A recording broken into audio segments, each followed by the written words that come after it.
한 주 동안 잘 되셨습니까? 네. 행복하십니까? 네. 저도 행복합니다. 부처님께서 말씀하시기를 대중의 과학은 기쁜 일이고 이 사람이 일단 모여 살면 과학을 해야 돼요. 그죠? 대중의 과학은 가족도 똑같아요. 그죠? 대중의 과학은 기쁜 일이고 화합한 대중이 열애의 법을 배우고 익히는 기쁜 일이다. 그 화합한 대중이 근데 화합을 해도 사람들이 그 화합해가지고는 딴 짓을 하면 안 되잖아요. 그죠? 나한테도 이롭고 이 세상에도 이로운 부처님 법을 함께 공부하는 것은 그 대중의 화합을 더욱 값지게 하는 일이죠. 화합한다면서 모의가 뭐 맨날 금담하고 한데 그거는 올바른 화합이 아니죠. 그죠?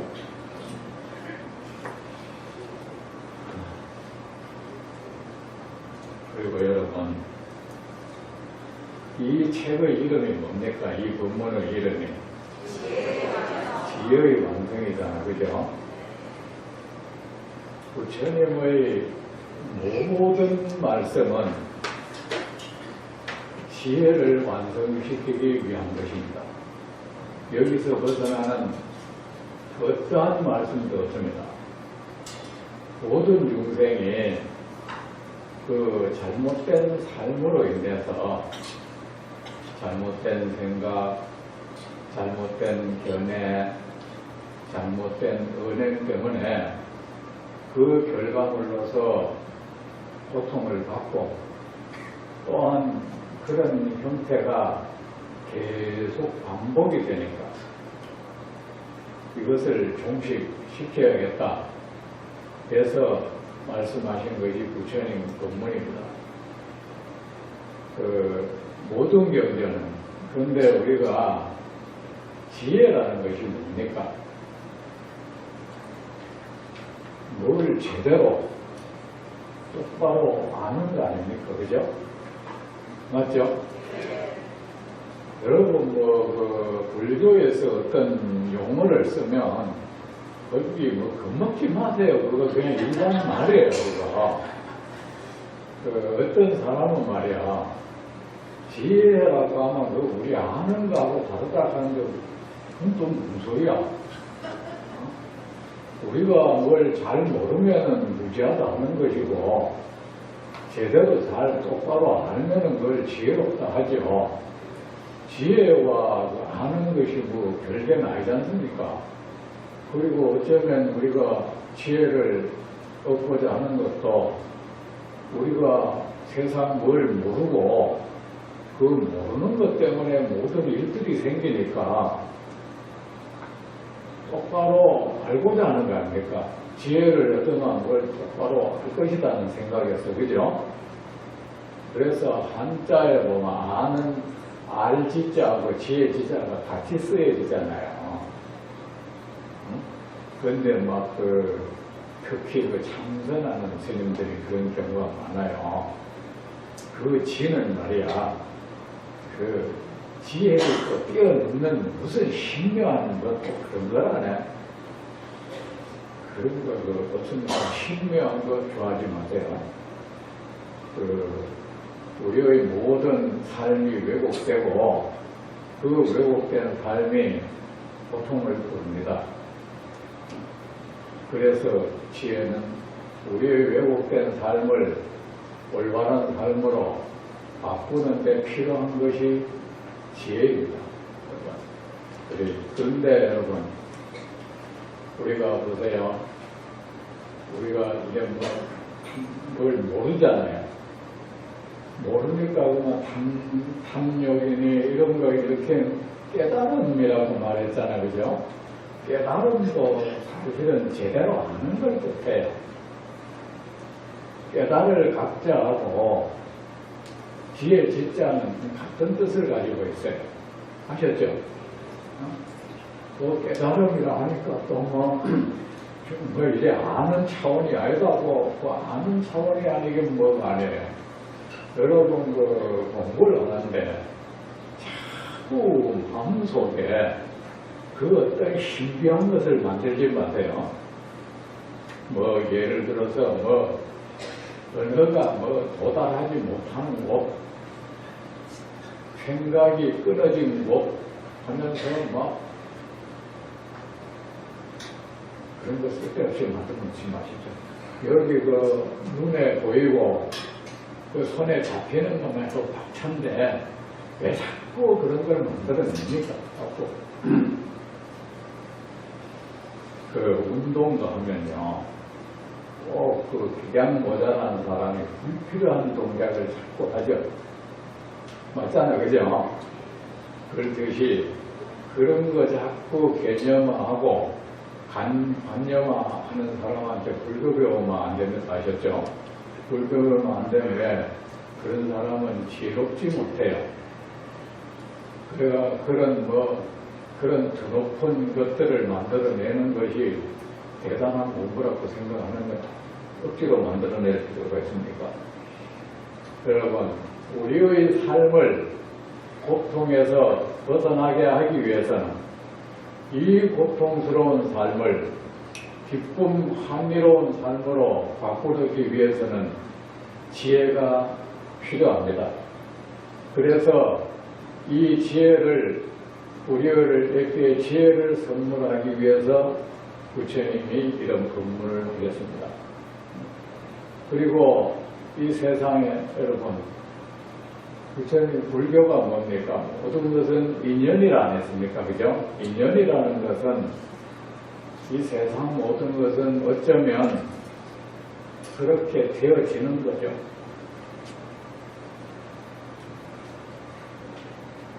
그렇게 하는 것이 아니고 그럴 만한 조건들이 모여가지고 그 조건들이 무르익으니까 어떤 현상으로 나타나는 거죠.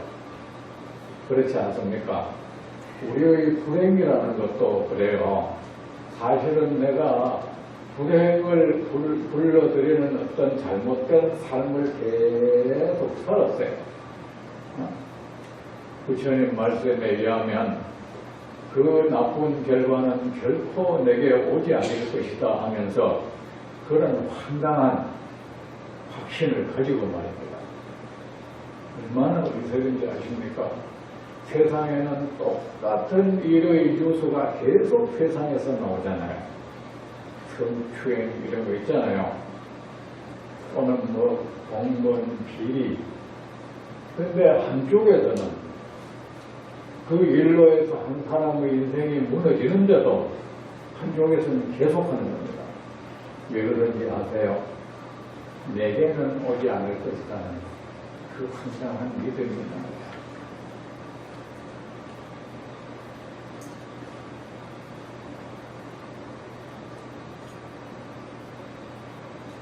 이 가운데서 그런 생각을 가지고 사는 것일 거예요. 이 세상 살아보면 똑같은 일이 계속 반복되잖아요. 그리고 그것 때문에 사람이 한 인생이 무너지고 말이지, 발목 잡히고 하는데도 한쪽에서는 계속 그 시시 계속돼요. 왜 그러냐? 나한테는 그런 일 안 벌어질 거야 하는 그런 요령을 받아요. 예를 들어서 성추행을 한다. 이 사람은 결코 말을 안 할 거야. 그런 이상한 확신을 갖는 거예요. 그 속에는 사람을 육신여김이 거기 들어있는 거야. 그 사람은 바보인 줄 아는 거야. 이 사람은 바보라서 어리석어서 나의 이 행위를 결코 세상에 알리지 않을 것이다. 이 속에도 그런 분 계실 거예요. 또 공직사회에 있는 사람들 사실은 더 청정해지고 더 탁해지지 않아요. 똑같아요. 그 왜 그러냐? 그런 부정 저지르면서 결코 이 사람은 끝까지 말을 할 거야. 그러면서 그것 때문에 들통나서 환난을 겪는 사람 보고 비웃어요. 자기가 두려움을 가지고 딱 멈춰야 되는데 그 사람이 수가 모자라서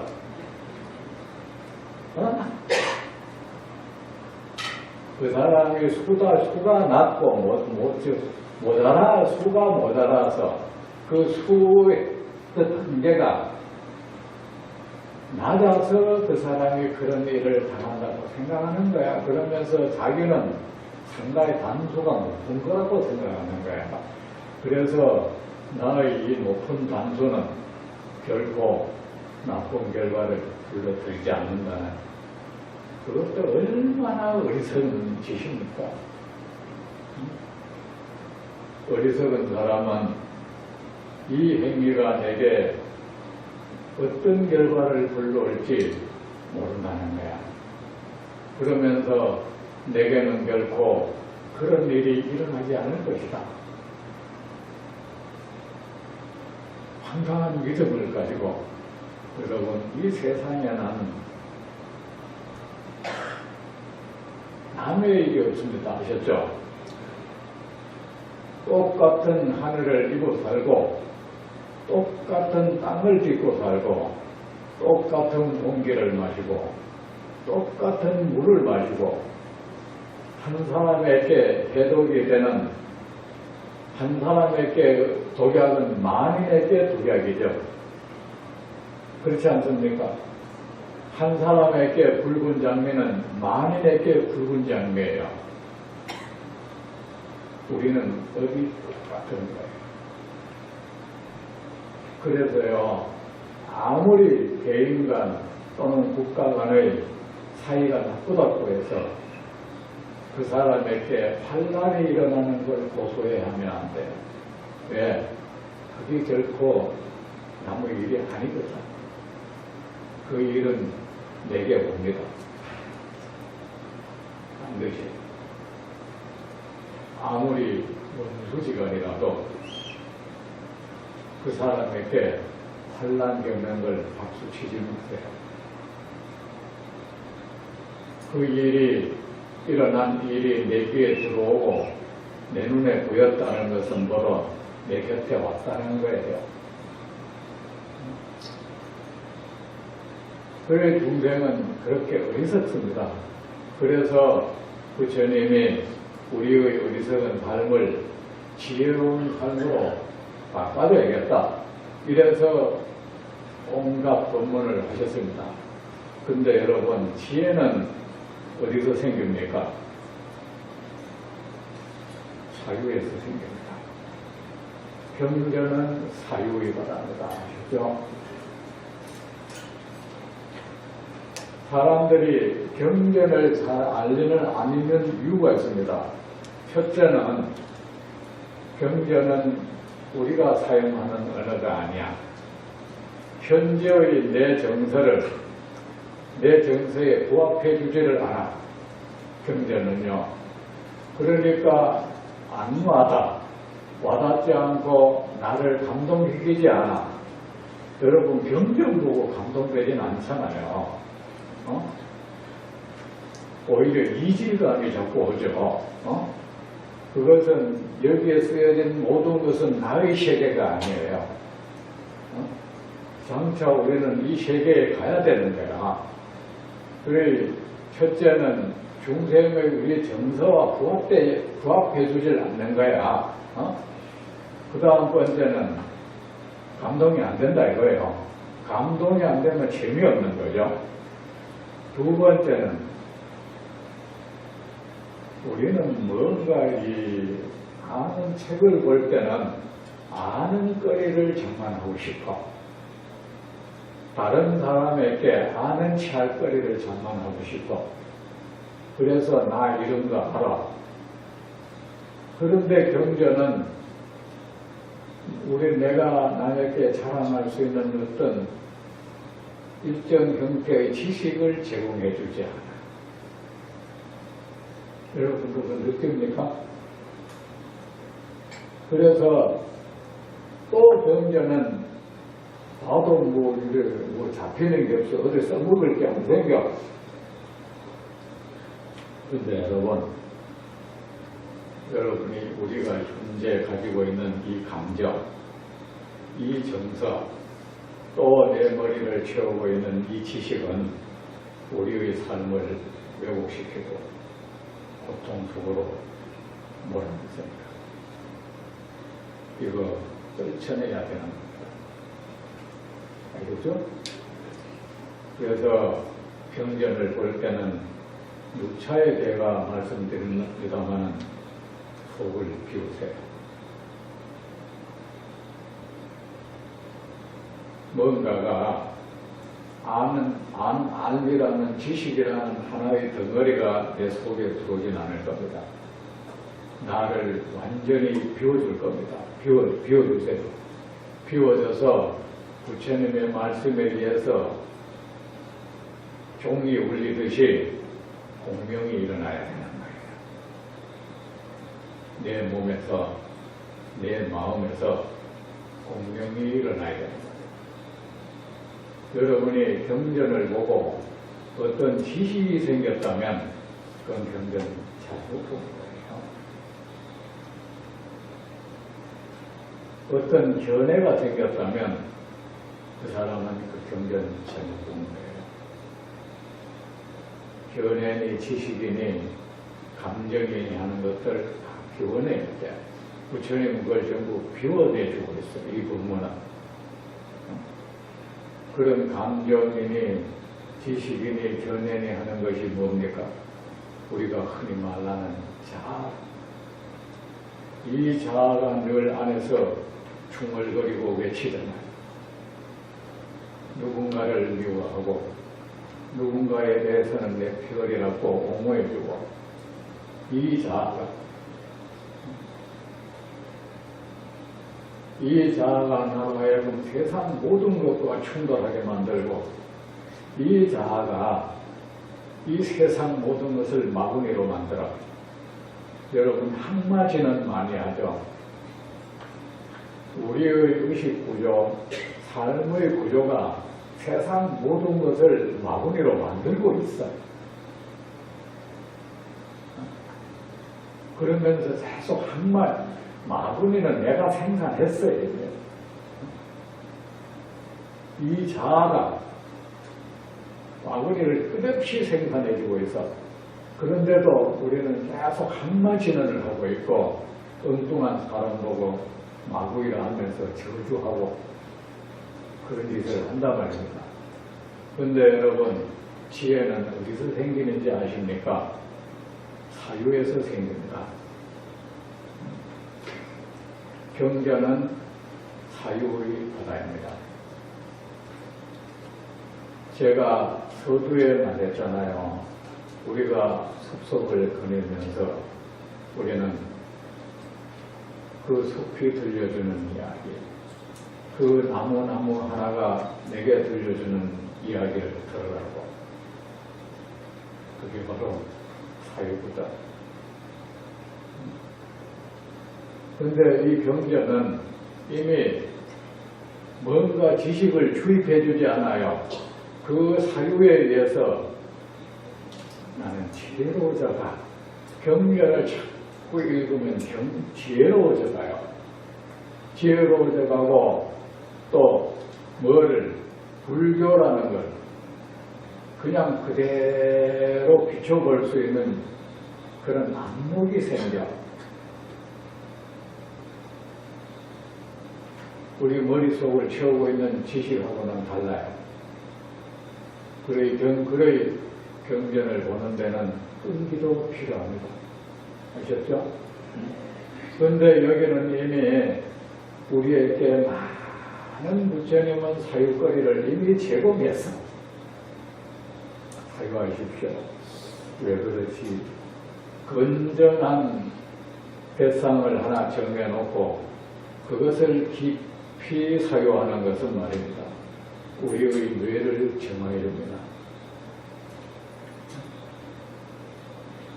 똑같은 생각도 있죠.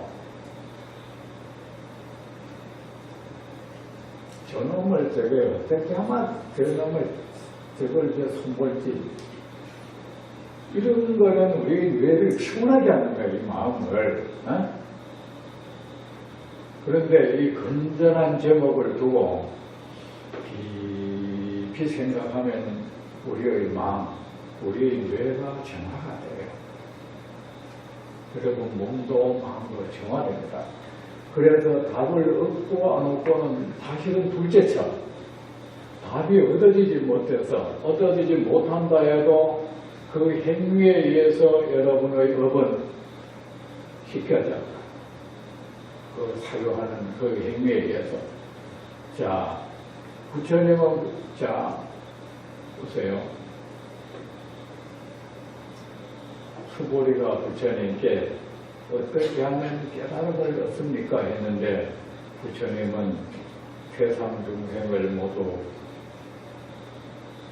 고통에서 벗어나게 하리라 하는 큰 서원을 품어라. 그럼 이것이 지혜하고 무슨 상관일까? 이것이 깨달음과 어떤 상관일까? 우리가 흔히 말하는 여러분이 평소에 어떤 사람한테 어떻게 하면 깨달았습니까? 했을 때 얻어지는 대답하고는 완전히 다르잖아. 여러분은 아마 그 질문에 대해서는 늘 얻어지는 대답은 그거였을 거야. 화두를 참고. 호흡을 해라. 안전호흡을 해라. 위파사나를 해라. 명상을 해라. 그랬죠, 그죠? 염불을 해라.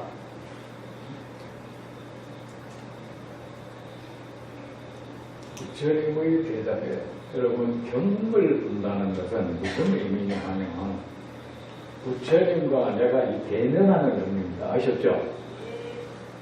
내 다른 사람 말은 내가 못 믿겠어. 나 부처님한테 직접 가르침을 받을 거야. 이것이 바로 경을 보는 뜻이에요. 여러분이 경전을 폈다는 것은 부처님 앞에 직접 가려갔다는 겁니다. 부처님하고 맞대면해서 직접 다른 사람이 전해주는 거 안 듣고 직접 듣겠다는 거예요. 이보다 더 확실한 게 되겠습니까? 그러니까 경전을 보고 말입니다. 누구는 여기에 대해서 이렇게 말했다 그러지 마세요. 질문을 해도 질문대 하세요. 선지식 세상에 부처님만한 선지식은 존재하지 않아. 부처님만큼 불교 잘하는 분 안 계시고 부처님만큼 우리를 잘 인도해 줄 분 없어요. 선방을 30년 다녔던 50년 다녔던 그거 필요 없는 거야. 제가 남들이 보기에는 제가 그럴 듯해요. 제가 한때는 요새는 그걸 교수라고 하더라고요. 이 절에 제도가 바뀌어가지고 옛날에는 지금은 성가대학이라 하는데 옛날에는 강문이라고 했어. 거기 가면 이제 교학을 전문적으로 하는 거예요. 그리고 거기에 이제 그 총수를 강주라고 했어.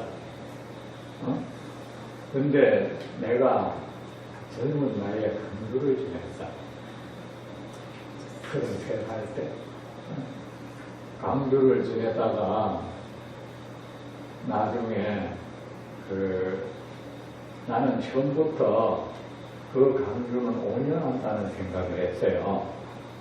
오래 할 생각은 없었어. 왜냐하면 내가 중이 돼서 부처님의 경전을 사람들한테 강의한다는 것은 참 해볼만한 일이다 싶어서 강주는 택했고, 그걸 오래 하지 않은 것은 5년 정도 지나면 강의 준비 안 하고도 내가 할 수 있을 타이밍이야.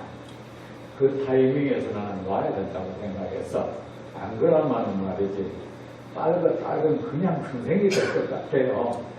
그리고 내 선배 강사들처럼 되기가 싫었어. 그래서 이제 5년 하고 제 스스로 다짐한 대로 딱 놓고 선언을 선방에 참선하러 갔죠. 근데 참선을 그렇게 선방을 전전한 지도 이제 한 30년 됐어.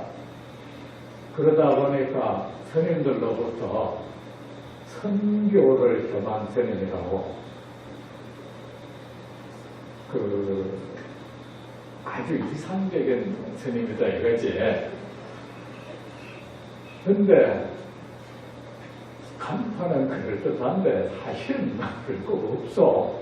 그런데 이제 스님들은 나를 선교를 겸했다고 되게 높이 봐요. 높이 보는데 하나의 이익은 있어. 이제 강의하는 교종 있잖아요. 교학을 전문을 하는 스님들은 선방 스님들 보고 무식하다고 얘기를 해요. 지금 경전을 안 봐서 저런다 하고, 선방의 스님들은 강사들을 제가 맨날 글로름하고 사는 사람으로서 폄하해버려. 근데 나는 그래서 그 강사들은 이 선방 스님들이 경전 강의하면 알고 지가 뭐 한다고. 그리고 또 선방 스님들은 강사 스님들이 조사 어록 같은 거 있잖아요. 그런 거 하면은 저기 뭐 어디 선방한 줄 안 남는 게 뭐지, 지가 뭐 한다고 저런 걸 하나 하는데 난 그 소리를 듣고 그게 좋아요. 누구도 내보고 지가 뭐 경전을 할 사람 없고 누구도 자기가 뭐 선해봐서 할 사람 없어. 굉장히 자유롭게 돼버렸어. 그래서 좋아요. 내 마음에 있는 건 마음껏 얘기할 수 있는 조건이 돼버렸어. 그런데 남들은 뭐 그런데 실제로 내 공부가 남보다 높거나 그런 건 없어. 그냥 남이 그렇게 평가할 뿐이더라고. 죄를 이렇게 돌아봤을 때 사실 더 나아가서는 선방 한 시간도 안 앉은 사람이나 내가 다름없고요. 사실요. 그리고 경전에 대해서 한 줄도 안 읽은 사람보다 내 불교가 더 안다는 게 정말 어떤 생각도 의미가 없어. 이 겸손이 아니라 정말로 그런 생각이 들었죠. 생각이 드는데, 근데 제가 경전을 이렇게 자꾸 이렇게 하는 이유가 있습니다. 첫째는 우리나라 이 불교가 제가 신자든 출간 스님들이든 언제부터 조성되는지 자꾸 경전을 뒤로 옆으로 밀치는 풍토가 조성되어 있다는 거예요. 여기서 모든 문제가 발생했다는 거예요. 공부를 해도 경전을 의지하지 않으니까 외도의 길을 가고, 자기는 외도 아예를 하죠. 외도의 길을 가고, 또 제가 신자는 신자대로 경전 법문을 하고 못 들으니까 전부 어떤 스님이 사사로운 자기 견해, 불교 교리서 읽고 있잖아요. 이런 거 읽고 형성된 이 지식이나 자기 신념, 이거를 전달받으니까 이 또한 문제가 생긴다 싶어서 부처님께 이 세상 모든 사람들을 부처님 앞에 앉혀야겠다, 이 마음이었어. 부처님 앞에 앉아서 부처님이 들려주시는 말씀을 듣도록 내가 해야겠다. 이래서 내가 이 경전을 하게 됐고, 두 번째는 제 예상에 앞으로는 부처님의 이 교법이 제가 여러분들처럼 제가 신자들에 의해서 세상에 계속 전해질 거라는 이 생각이 너무 깊게 들었어. 그 이후로 스님들이 경전을 일부 스님을 제외하고 많은 스님들이 경전 공부를요 하찮게 여겨요.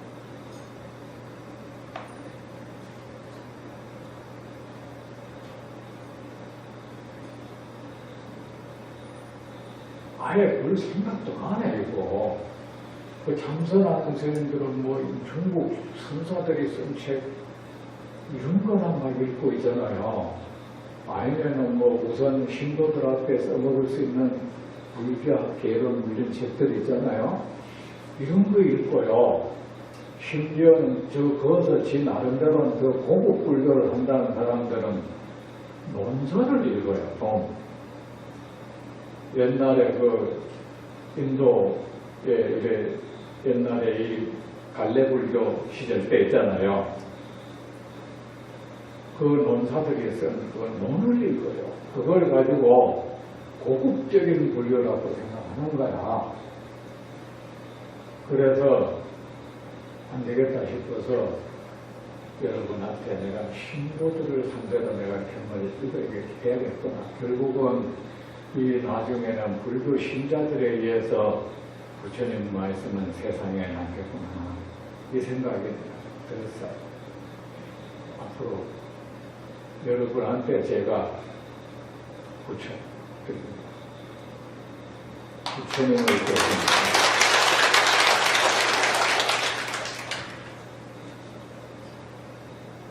제가 옛날 황제가 1000명을 받들어서 하늘을 대신해서 만 백성에게 구하듯이 나는 세존 부처님을 대신해서 부처님을 등에 업고 여러분께 제가 부축합니다.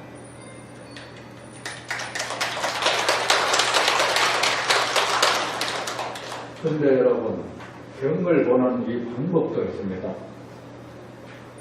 경은 아까 말씀드렸잖아요. 부처님과 맞대면 하는 거야. 전에 한번 선방에서 내가 어쨌든 수자 스님들한테 내가 막 어찌 하다고 경전에 통달한 스님으로 소문이 났어. 통달이 어디 있습니까? 그죠? 나한테 이제 금강경을 배우고 싶다 하길래 제가 첫째 한 얘기가 금강경 골랐거든. 오가에 보시면 알겠어. 오가에라고 있어요. 중국의 그 5사람의 어떤 전문인이 금강경 구절구절에 대해서 해석을 한 거야. 근데 이 스님들이 말이야, 그거를 얼마나 중시하는지 이게 전도된 거야. 이제 심지어는 경전지 금강경 공부하고 그것을 중시해요. 그것이 좀 멋있거든. 근데 여러분, 저는 금강경을 이래 얘기하는데 오가에 들먹거리는 사람하면 금강경에 대해서 말하기 싫어.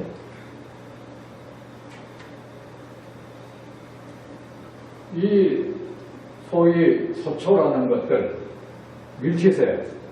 왜 저가 왜 끼들어? 저는 그래. 부처님 말씀하는데 내가 너한테 안 물었잖아. 내가 몰라도 난 부처님한테 물어서 이 뜻을 내가 알 거야. 뒤로 물러나. 저는 그래. 그리고 어떤 스님들은 오가에 이걸 하면은 상당히 무게를 신도들이 느낀다 이거야. 그걸 가지고 뭐 굉장히 정통 그 불교 경전감이라고 되는 듯이 여러분 내가 분명히 말씀드렸는데 오가에 그 허접해요. 그거 강의하는 데 가서 불교 경전 듣지 마세요. 그리고 그거 하느니 이 원문 한 번이라도 더 읽으세요. 아셨죠? 여러분, 옛날에 어떤 현자가 그랬어. 이 부처님 경전을 공부하는 사람들은 100권의 주석서보다 한 줄의 원전이 낫다 했어. 한 줄의 원전이 100권의 주석서를 능가합니다. 그런데 우리는 경전 한 줄 읽고는 주석을 봐. 그거는 개인적인 견해잖아요. 안 그렇습니까? 저는 심지어는요, 그거 보다가 원문의 흐름 맞춰 다 놓쳐. 그 경험 한 번 계실 거예요. 부끄러운 일 아닙니까? 저는 강주를 할 때 학인들한테 주석서 못 보게 했어. 경전마다 주석에서 못 보게 하고 원문만 보게 했습니다. 원문만 보게 하고 제가 그 주석서에 쓰여져 있는 그 정도 해석은 나도 한다. 내가 해줄 테니까 주석서 보지 마 했습니다. 그냥 원문을 읽어. 아무 필요 없는 거야. 필요 없을 뿐 아니고 해로 보지 마. 거기에 있는 그 사람들의 주해가 정확하다는 어떤 근거도 없어. 근데 우리는 그거를 표준으로 삼으러 가는 거야. 심지어 6조 해능 스님의 그 해석은 보면요.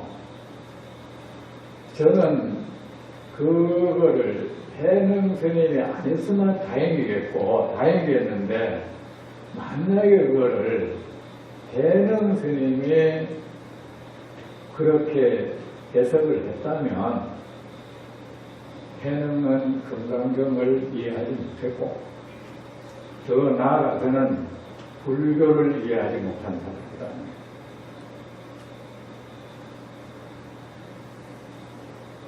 저는 그렇게 생각합니다. 그리고 6조 단경 그런 거 많이 또 잊지 마세요. 6조 단경 너 봤나? 나도 외워요. 6조 단경이라는 것도 만약에 정말 해능 스님이 그걸 썼다면, 또는 안 썼다 해도 직접 해능 스님의 법문을 기록한 것이라면 해능 스님 불교에 대한 이 시가 문제입니다.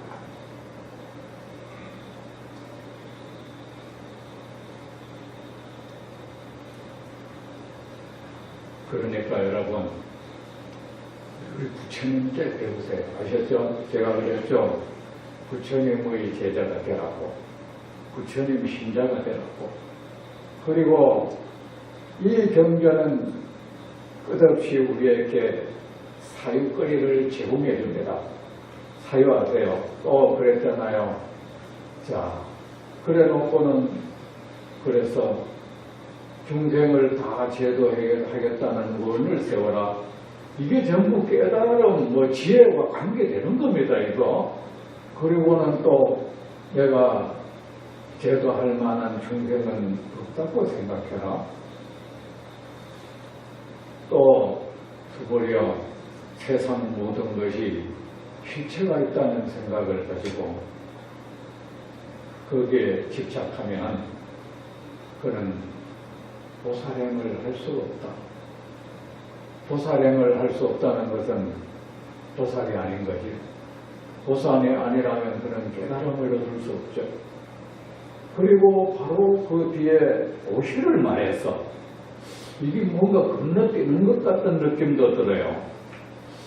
그러면은 이 보시하고 깨달음하고 무슨 관계가 있을까? 보시하고 지혜와 무슨 관계가 있을 것이며, 그리고 우리는 육바라미를 배웠는데 왜 부처님은 보시만 딱 얘기하고 다른 거는 말도 안 했지? 부처님 법법의 특징이 있어요. 하나하나 다 들어 말씀하시는 게 부처님 법법의 특징인데, 평소에 부처님께서 말씀하시는 거를 토랩을 한다면 다 나와야 돼. 육바라밀을 다 나와야 되는데, 오시만 딱 얘기하고 지나가는데, 이 보시라는 거하고 지혜를 얻는 거하고 무슨 상관이 있을까? 그리고 왜 부처님은 정말 지혜라면 제일 뒤에 지혜 바라미를 물어야 되는데 이거를 왜 말씀하시지 않고 보시를 말했을까? 우리 개인적인 대화라면 불만을 가질 수도 있는 거야. 그렇잖아요. 어떻게 하면 깨닫습니까? 하니까 보시 얘기를 해요 또. 그리고 그 보시를 하는데 평등하게 해라. 그 평등한 보시와 지혜는 어떤 관계를 가질까? 그러더니만 또 갑자기 부처님이 내가 가진 이 32가지 이 특이한 특이점에 여기 의지해서 나를 보지 마라. 이거하고 또 왜 이 말은 왜 나왔을까? 이 말씀은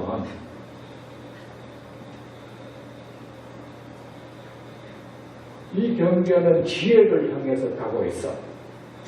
아셨죠? 이 말씀 따라 여러분이 사유하면 지혜를 얻게 되어 있어요. 3세 어떤 부처님도 좌선 끝에 선불했다는 게 부처님 못 봤어. 내가 부자기 때문에 이 말 할 수 있는.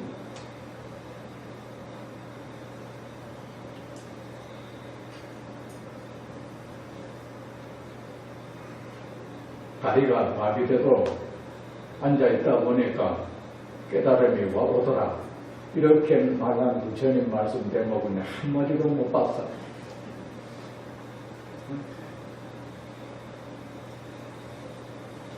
이 경전은 여러분에게 지혜를 주고 선정을 줍니다.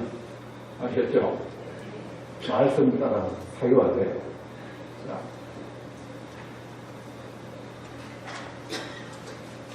자, 믿음을, 부처님 말씀을 믿는 중생은 복덕을 얻는다 했잖아요. 그래서 자, 믿음이란 무엇입니까?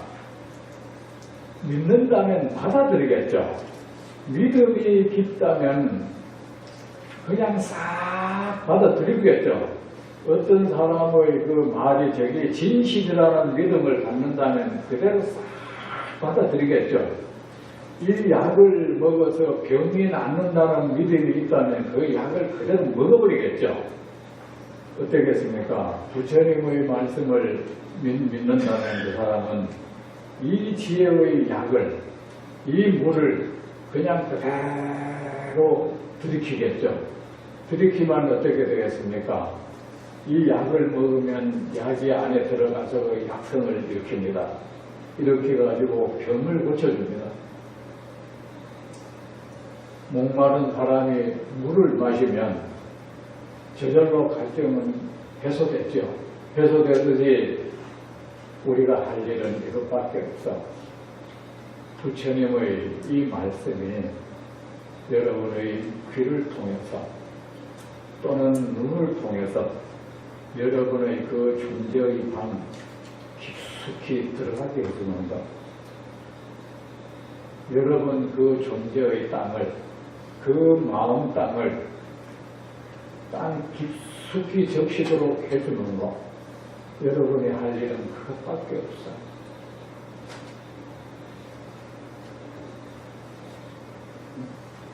앞에서 여러분이 할 일은 앞에서 얼쩡거리면서 방문을 오랫동안 방문을 닫아 있어가지고 습기 차고 곰팡이가 가득 찬 그 방을 주인이 문을 열고 바깥 신선한 공기가 들어오게 하고 햇볕이 왕한 깊숙이 들어가도록 합니다. 주인이 할 일은 그것밖에 없어. 괜히 방에서 나와야 돼. 방 안에서 공연히 햇빛을 잘 비치, 그나마 그 그늘 때문에 더 하는데, 방 앞에서도 얼쩡거리지 말고 방 비켜서야 돼. 여러분은 부처님 말씀이 여러분은 이 마음 깊이, 존재 깊이 들어가도록 비켜서줘야 돼. 앞에서 얼쩡얼쩡 하지 말고 부처님 말씀 믿는다면, 그러면 여러분의 지금 생각에 의해서, 견해에 의해서, 지식에 의해서 여러분의 번뇌는 떨어져 나가지 않아요. 절대. 여러분이 알고 있는 삼선에 대한 개념에 의해서 선정이 이루어지지 않아요. 깨달음이라는 지혜라는 개념적 지식에 의해서 지혜는 얻어지지 않아요. 결코 얻어지지 않아요. 여러분이 비켜서 두고 부처님 말씀이 여러분 존재 깊숙이 들어가도록 여러분은 허락하는 것밖에 없어. 허락하면 여러분은 깨달음이 뭔지 몰라도 어느새 깨달은 사람이 되어 있을 것이다. 지혜가 뭔지 그 용어를 알지 못한다 해도 어느새 여러분은 빛나는 지혜의 소유자가 되어 있을 것이고, 선정이 뭔지, 참선이 뭔지 그 말은 모른다 해도 이미 여러분의 삶은 선정 상태에 있을 것이에요. 여러분의 그 숨결, 그 호흡은 더 없는 평온을 찾을 거예요. 이렇게 했을 때 여러분은 비로소 이 경전 공부의 공덕을 성취합니다. 제 말 이해하십니까? 그렇다는 생각도 듭니까? 왜 대답이 혹한? 여러분, 이렇게 말해주는 사람은 부처님 일에 나밖에 없어. 말해요. 나밖에 없고, 부처님이 계시면은 너가 정말로 내 통역 잘해주는 거 하실 것 같아요. 후보리여 열애는 다 알고 본다. 그런 중생, 부처님의 말씀을 바로 믿고 그 부처님의 말씀이 그 존재 땅 깊숙이 들어가도록 그냥 둬버리는 중생, 그 중생은 헤아릴 수 없는 행복을 얻는다. 그러면 여러분은 무엇으로 복덕을 삼는지, 복덕이란 무엇일까? 좀 생각해 봅시다. 왜냐하면 그런 중생은 존재에 실체가 있다는 생각을 하지 아니하기 때문이다. 이 말씀을 받아들이는 순간, 받아들이는 건 아니죠. 그냥 이것이 흘러가도록 놔둬버리는 거죠. 존재 깊숙이 들어가는 것에 방해하지 않는 그 순간, 이 감로섭의 수가 여러분 그 땅 깊숙이 들어가서 여러분의 무지, 어둠을 파괴해주고 그 탐욕, 그 분노, 그 어리석음을 싹 씻어줄 것이에요. 그 물의 힘에 의해서. 그리고 이 생각을 여러분이 내가 하지 않는 것이 아니고 저절로 그 생각은 사라져가.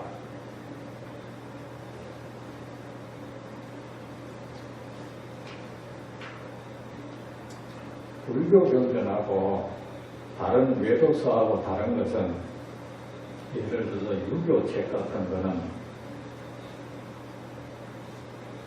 무엇이 옳고 그르다는 걸 이미 규정해놓고 주입을 시켜. 맞잖아요. 주입시켜요. 그리고 또 그 기독교 성경도 그와 유사해요. 그런 책은 결코 지혜를 얻을 수 없어. 세뇌가 될 거예요. 우리가 의식화하잖아요. 의식화되는 현상이 생길 거예요. 그런데 부처님의 말씀은 가만히 듣고 있으면 이 말씀들이 바람을 일으켜가지고 우리 내면을 차지하고 있는 나쁜 에너지를 몰아내주는 거예요. 몰아내주고 우리의 호흡을 가라앉혀주는 거예요. 가라앉혀주고 우리를 고통 속에 몰아넣는 그 나쁜 세균들을 다 살균해줍니다. 부처님의 법문은 이런 거예요.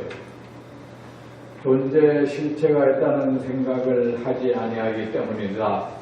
그리고 바른 것에 집착된 생각도 없으며 바르지 않은 것에 대한 것에 집착된 생각도 없다. 여러분, 왜냐하면 그 중생이 만약 마음에 이러한 생각을 가지고 있다면 그것은 존재의 실체에 대한 집착이기 때문이다. 바른 것에 집착된 생각도 존재의 실체에 대한 집착이며 바르지 않은 것에 집착된 생각도 존재의 실체에 대한 집착이다. 그러므로 바른 것을 움켜쥐어도 아니 되며 여러분 손에는 뭘 움켜쥐고 있는지 이 순간에 놓으세요. 바르지 않은 것을 움켜쥐고 있어도 안 된다. 열애가 언제나 그대 비구들에게 나의 가르침을 뗏목처럼 여기라고 말하는 것은 이런 이치 때문이다. 바른 것도 버려야 하거늘 바르지 않은 것이야 말하여 무엇하랴. 여러분, 이 부분은 다음 시간에 또